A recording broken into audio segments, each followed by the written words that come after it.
Romans, రోమీలకు రాసిన పత్రిక first chapter, 17th verse. మొదటి అధ్యాయము 17వ వచనము. Yeah. The just shall live by faith. The righteousness of God is revealed from faith to faith. నీతిమంతుడు విశ్వాస మూలంగా జీవించునని రాయబడిన ప్రకారము విశ్వాస మూలంగా అంతకంతకు విశ్వాసం కలుగునట్లు దేవుని నీతి దాని యందు బయలుపరచబడుచున్నది. Faith to faith.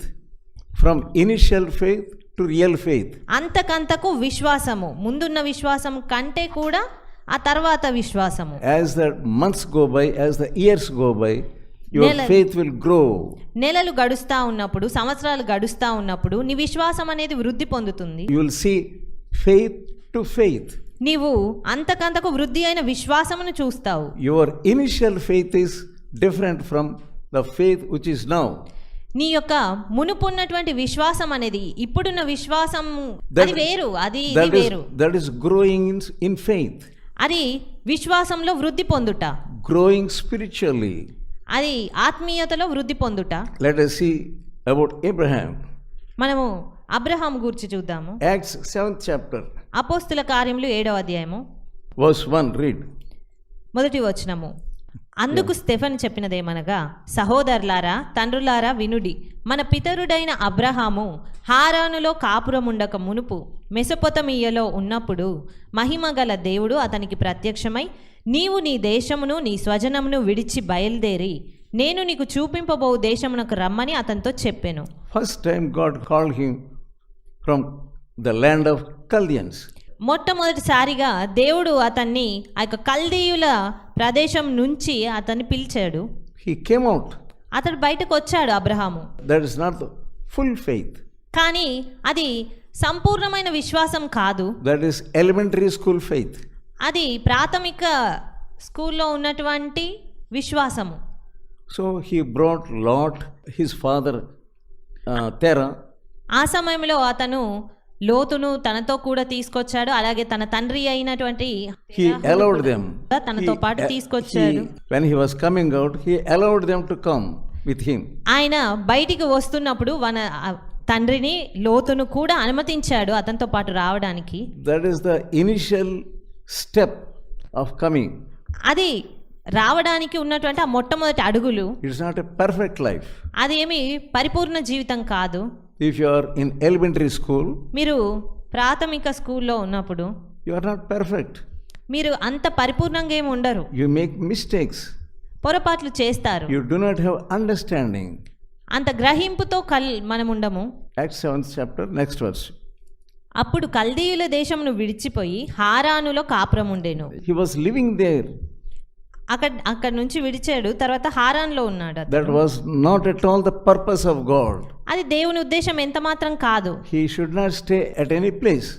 అతను అబ్రహాము వేరే ఏ ప్రదేశంలోనో ఎంత మాత్రం ఉండకూడదు. He must have full understanding. అతనికి పరిపూర్ణమైనటువంటి గ్రహింపు అవసరము.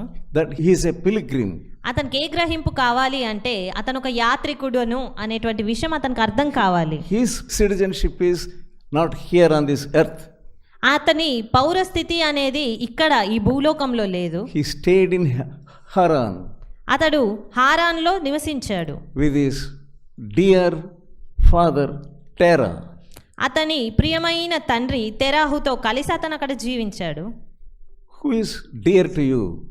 నీకు ప్రియమైన వారెవరు? You must know that he is a hindrance in your spiritual life. వారే నీ యొక్క ఆత్మీయ జీవితానికి అడ్డంకి అనేటువంటి విషయం నువ్వు గ్రహించాలి. Then what did God do? అప్పుడు దేవుడు ఏం చేశాడు? He took away his father. అతని తండ్రిని ఆయన తీసేశాడు. What a sad thing. ఏం జరుగుతుంది? He lost his father. తన తండ్రిని కోల్పోయాడు. Father loved son and son loved father. తండ్రి కొడుకుని ప్రేమిస్తున్నాడు, కొడుకు తండ్రిని ప్రేమిస్తున్నాడు. And God intervened. అప్పుడు దేవుడు మధ్యలో జోక్యం కలగజేసుకున్నాడు. It's for your benefit. అది నీ యొక్క లాభం గురించి, for your spiritual growth. నీ యొక్క ఆత్మీయ జీవితంలో వృద్ధి కొరకే. You have to respond to it. నీవు దానికి స్పందించాలి. Even if it is hard. అది నీకు కఠినంగా అనిపించినప్పటికీ కూడా allow God to deal with you. దేవుడు నీతో సంప్రదించడానికి అనుమతించు. You must know the dealings of the Spirit of God. నీవు దేవుని ఆత్మ యొక్క సంప్రదింపులను గ్రహించాలి. Then God again called him. అప్పుడు దేవుడు మరొకసారి మళ్ళీ పిలిచాడు అతన్ని.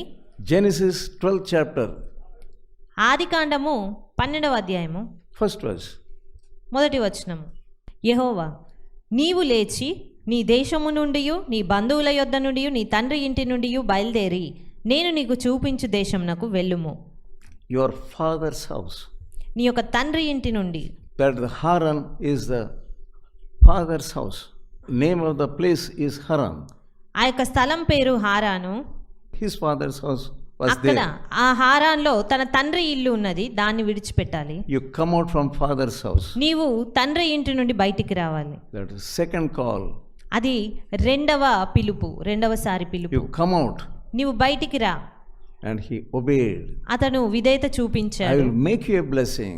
నేను నిన్ను ఒక ఆశీర్వాదకరంగా చేస్తాను. I will make your seed a blessing.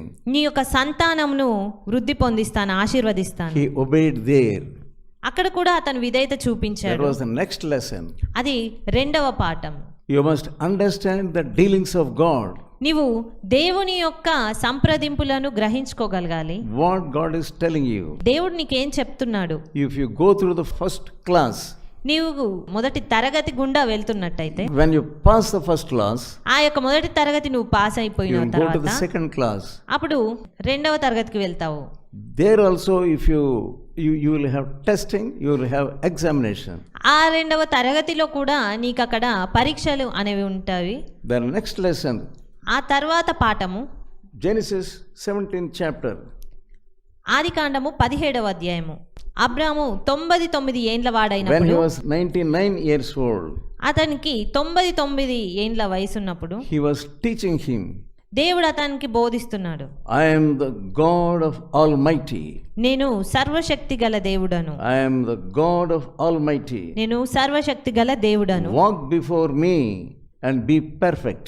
నా సన్నిధిలో నడుచుచు నిందారహితుడవై యుండుము. Yeah, you must be without blemish. నువ్వు ఎలాంటి మచ్చ లేకుండా నిందారహితంగా ఉండాలి. You must learn that lesson first. నీవు మొదటగా ఆ యొక్క పాఠంను నేర్చుకోవాలి. It's not enough you have come out. నీవు బయటికి రావడము అనే విషయం సరిపోదు. Many of you are thinking, I came out from a sinful life. మీలో చాలా మంది ఆలోచిస్తారు ఈ రీతిగా, నేను నా యొక్క పాప జీవితం నుంచి బయటకు వచ్చాను అని. That is enough. అది సరిపోతుంది అని. No, that is not enough. కాదు, అది ఎంత మాత్రం కాదు, అది ఎంత మాత్రం There are సరిపోదు. many lessons that God wants to teach you. దేవుడు ఇంకా ఎన్నో పాఠాలు నీకు He నేర్పించాలనుకుంటున్నాడు. was not walking perfectly. ఆయన నువ్వు పరిపూర్ణంగా నడవాలి అనేటువంటి ఆశతో ఉన్నాడు. Abraham was not walking perfectly. Abraham పరిపూర్ణంగా సంపూర్ణంగా నడవడం He లేదు. was not walking before the Almighty God. ఆయన సర్వశక్తుడైనటువంటి ఆ గొప్ప దేవుని ముందర, If you walk with this perfect God, with this Almighty God, నీవు ఈ సర్వశక్తుడైన దేవునితో నడిచినట్లయితే, the power of this Almighty God will enter into you. ఈ దేవుని యొక్క శక్తి అనేది నీలోనికి ప్రవేశిస్తుంది. If you walk before Him hand in hand, నీవు ఆయనతో కూడా కలిసి నడిచినట్లయితే, you feel His presence. ఆయన ఉన్న సన్నిధిని నువ్వు గ్రహించగలుగుతావు. Then your feelings will be so holy, so perfect and mighty. అప్పుడు నీ భావాలు, ఉద్దేశాలు అన్నీ కూడా ఎంతో పరిశుద్ధంగా, ఎంతో బలంగా, శక్తివంతంగా ఉంటాయి. What was his first life? అతని మొట్టమొదటి జీవితం ఏ రీతిగా He ఉంది? did not resist his father. అతడు తన తండ్రిని కాదనలేకపోయాడు. He did not resist Lot, his relative. అతని బంధువు అయిన లోతును కాదనలేకపోయాడు. He allowed them into his heart. వారి ఇద్దరికి కూడా తన హృదయం అంతటితో అనుమతినిచ్చాడు. He did not talk to them harshly. వారితో కఠినంగా ఎంత మాత్రం మాట్లాడలేకపోయాడు. The Lord called me. దేవుడు నన్ను పిలిచాడు. I don't have anything with you. నాకు మీతో ఏది సంబంధం లేదు. You need not help me. మీరు నాకు సహాయం చేయవలసిన అవసరము లేదు.